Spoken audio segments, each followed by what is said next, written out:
there's your tour right there. Come on, gosh, it's a big deal. Thank you so much. Taylor, you came on the show and did stand-up here. It was one of your first appearances. I was so happy and lucky to have you. I'm like biggest fan of yours. Thank you so much. Yeah, I've done the show 3 times, and I have to say, doing stand-up on the show, your audience is so nice, and you're so nice to like stay and watch and laugh, and like it really does give you so much confidence as a stand-up, like a young stand-up being nervous to do a set on a show like this. So thank you. Oh, well, please, I love that. Thank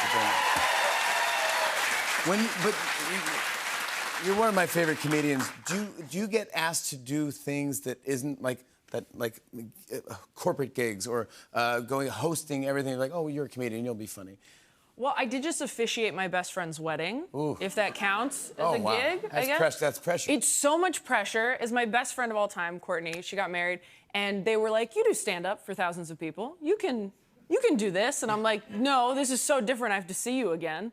I love you. This normally. Sucks. And it was so hard. Like, I don't know if you've ever officiated a wedding. It's terrifying. It's the first time I've ever considered using ChatGPT.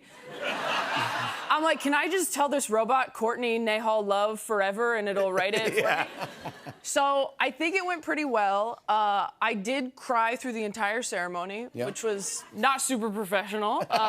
Started weeping the moment she started walking down the aisle, which, by the way, we got ready together. I'd seen her. Not a surprise. It's not a surprise. No. It wasn't my wedding. Like, I'd seen her all morning. We came from the same room. I was like, see you out there, bud. And I don't know what happened, but she started walking down the aisle with the flowers, and I'm like, and so during their vows, I was trying to stand strategically behind one of them so I wouldn't ruin the photos.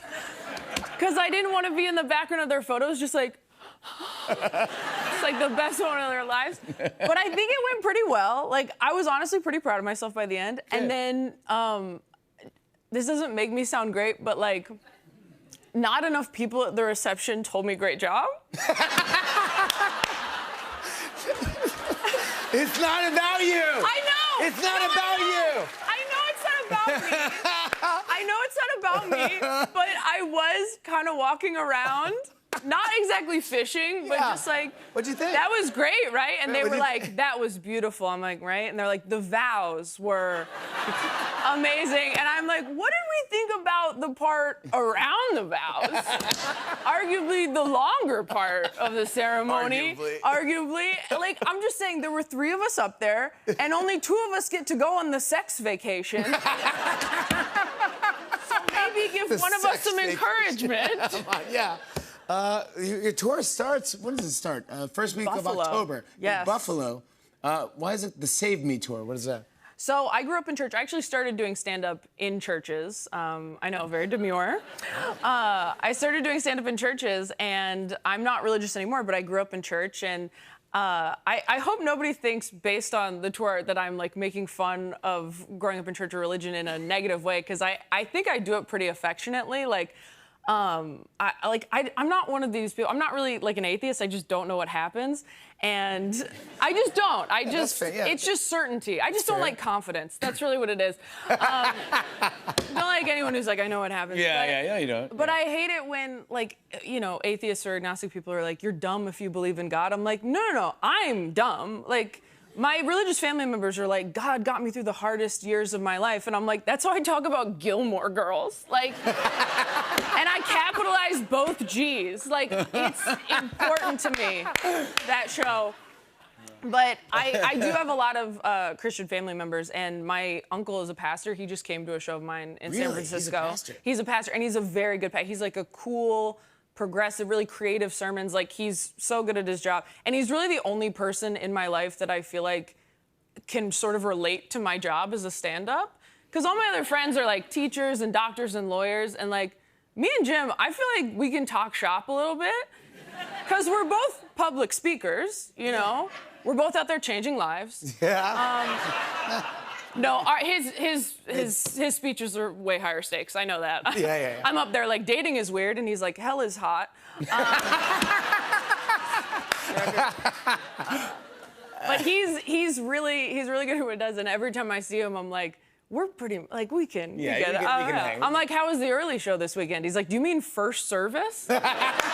I'm like, well, I just noticed you had a heckler on that Late Show, Jim. And he's like, that was just someone yelling amen and hallelujah. I'm like, yeah, but they were interrupting, and that's the worst kind of heckler because they're supportive but disruptive. And he's like, I guess that's true. And I'm like, I see you, Jim. I get you. We are the same. We're the same. Yeah. Hey, congrats on After Midnight, by the way. Oh, thank This you. got renewed for season 2. It did, yeah. Thank you so much. You did a great job. Thank you. It's a fun show.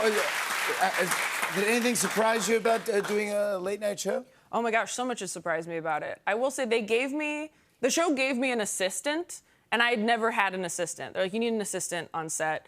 And I'd never had an assistant before, and I was nervous to get one because I think it's sort of a slippery slope to have an assistant. Because one day you're like, hey, can you grab me a LaCroix? And the next day you're like, hey, can I borrow your phone charger? And then the next day you're like, hey, can you just hold both my hands until I fall asleep? It's a slippery slope. It's your job, is what you're here for. But she's amazing. Her name's Molly. She's so cute. She's so good at her job. She has an adorable little Disney princess voice. And I drove on to set the first day, and they had given me a parking spot. And there was a bush sort of growing into my parking spot. Not a big deal, just sort of overgrowing. And so you know how you sort of like have to shimmy out of your car sometimes when you're parked too close to some foliage? Yeah. And all that happened was I went, oh, sorry, let me just get by it. And I was like, oh, B, sorry. And I was like, hey, I'm Taylor, nice to meet you, Molly. And that's all that happened. Okay. And then the next day, I drove onto set, I parked in my spot, and the bush was gone. Wow. And I said, Molly, did you have them cut down this bush? And she goes, yep, and I sprayed for bees. Wow. That's a great, unbelievable job. Yeah, but here's the thing, though. I was like, nobody mess with Molly. This is the John Wick of assistants. I cannot complain about anyone at work around her. If I'm like, Greg's being kind of annoying, I'll come in the next day like, where's Greg? She's like, he's with the bees, Taylor. He's in a farm upstate. It's such a fun show After Midnight. It has a lot of fun with the internet and social media. How are you with social media?